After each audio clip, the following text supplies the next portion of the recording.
নমস্কার। এই মুহূর্তে আপনারা দেখছেন ভারত এক্সক্লুসিভ ইউটিউব চ্যানেল। এই মুহূর্তের সবথেকে বড় খবর, চাকরি হারাদের চোরা ধাক্কা, বিকাশ ভবনের অবস্থান তুলে সেন্ট্রাল পার্কে যান হাইকোর্ট। ইঙ্গিতটাই আগেই ছিল। আন্দোলনরত চাকরিহারা শিক্ষকদের শেষমেশ কলকাতা হাইকোর্টে ধাক্কাই খেতে হলো। শুক্রবার বিচারপতি তীর্থঙ্কর ঘোষের সিঙ্গল বেঞ্চ স্পষ্ট করে জানিয়ে দিল, মানুষের অসুবিধা করে বিকাশ ভবনের সামনে আন্দোলন চলবে না। এবং ইঙ্গিতটাই কিন্তু আগে ছিল। আন্দোলনরত এবং সরকারি কর্মচারীদের কিন্তু সেই শেষমেশ কলকাতা হাইকোর্টে এবং ধাক্কাই খেতে হলো কিন্তু এই মুহূর্তে জানা হয়েছে। তবে আন্দোলনকারীদের উল্টো দিকে সেন্ট্রাল পার্কে যেতে হবে। এদিন শুনানি চলাকালীন বিচারপতিকে বলতে শোনা যায়, আপনাদের প্রতি সহানুভূতি রয়েছে এবং কিন্তু আমি মানুষের অসুবিধা নিয়ে বেশি চিন্তিত। বিকাশ ভবনের সামনে চাকরিহারা শিক্ষকদের যে জমায়েত নিয়ে রাজ্যের কাছে লিখিত জবাব তলব এবং করেছিলেন বিচারপতি ঘোষ। এদিন সেই লিখিত রিপোর্ট জমা করার পর নির্দেশে এবং বিচারপতি জানিয়ে দেন, বিকাশ ভবনের উল্টো দিকে সেন্ট্রাল পার্কে একসঙ্গে সর্বাধিক 200 লোক নিয়ে কিন্তু কর্মসূচি করা যাবে। অদল বদল করে জমায়েত করতে হবে। পুলিশের কাছে আন্দোলনকারীদের 10 প্রতিনিধির নাম জমা দিতে হবে। পুলিশ তাদের সঙ্গে যোগাযোগ রাখবে এবং বায়ো টয়লেট তবুও কিন্তু সেই জলের ব্যবস্থা করে দিতে হবে রাজ্যকে।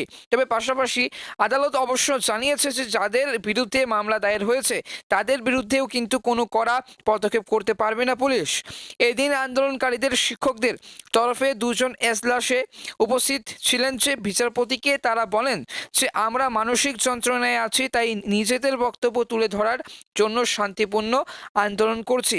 তাদের উদ্দেশ্যে এবং উদ্দেশ্য করে যে বিচারপতি তখন বলেন, আপনারা যেখানে বসে আছেন সাধারণ মানুষের অসুবিধা হচ্ছে, তবে আপনাদের জায়গা দিয়েছে কে? আপনারাই কিন্তু নিয়ে নিয়েছেন। উল্টো দিকে সেন্ট্রাল পার্কে গিয়ে করলে অসুবিধা কোথায়? আপনাদের আমি বারণ করছি না, কর্মসূচি নিয়ে কোনো মন্তব্য নেই। সাধারণ মানুষের জন্য আমাদের চিন্তা। আপনারা 16 দিন ধরে অবস্থান করে যাচ্ছেন, রাস্তার উল্টো দিকে সেন্ট্রাল পার্কের দিকে করুন। এবং সেই বিচারপতির মন্তব্য এবং বক্তব্য শুনে চাকরিহারারা বলেন যে আমরা যেখানে অবস্থান করছি সেখান থেকে এবং সেখান দিয়ে কোনো গাড়ি চলাচল করে না। কারো অসুবিধা নিয়ে এবং কারো অসুবিধা করে আন্দোলন হচ্ছে না। এবং রাজ্যের যে আইনজীবী কল্যাণ বন্দ্যোপাধ্যায় তখন বলেন যে এত লোক নিয়ে কর্মসূচি হলে অসুবিধা কিন্তু হবেই। ঘটনার দিকে কিন্তু ছবি দেখুন যে গোটা এলাকায় 163 ধারা এবং জারি থাকলেও কিন্তু পুলিশ পদক্ষেপ নেয়নি। এই বক্তব্য শুনেই কল্যাণবাবুর সঙ্গে বিতণ্ডয় কিন্তু সেই জড়িয়ে পড়েন আন্দোলনকারীরা। তবে এই মুহূর্তে তখন কিন্তু বিচারপতি রীতিমতো ধমকের সুরে তাদের বলেন যে এখানে উঁচু স্বরে কথা বলবেন না, আমি একটা মধ্যস্থতায় এবং আসতে চাইছি। আপনারা ওখানে যা করছেন না আদালতে তা করবেন না এবং রাজ্যকেও কিন্তু মানবিকভাবে বিষয়টি দেখতে হবে। কারো বিরুদ্ধে কোনো এবং কড়া পদক্ষেপ করা যাবে না। এরপরেই চাকরিহারাদের উদ্দেশ্যে বিচারপতি মন্তব্য, আপনারা যোগ্য শিক্ষকদের কি চিহ্নিত করতে পেরেছেন? আইন শৃঙ্খলার যাতে অবনীত না হয় তার দায়িত্বেও আপনাদেরও কিন্তু সে আপনার তো শিক্ষক মানে আপনারা তো শিক্ষক, এমন বলে যে আইন শৃঙ্খলার যাতে অবনতি না হয় তার দায়িত্ব আপনাদেরও এবং আপনারা তো শিক্ষক, আবারও পড়াতে যাবেন। এমন আচরণ করুন যাতে ভুল বার্তা না যায়। এমন কিছু করবেন না যাতে আদালতে বারবার হস্তক্ষেপ করতে হয়। আগামী 4 জুলাই ওই বিষয়ে পরবর্তী এবং শুনানি।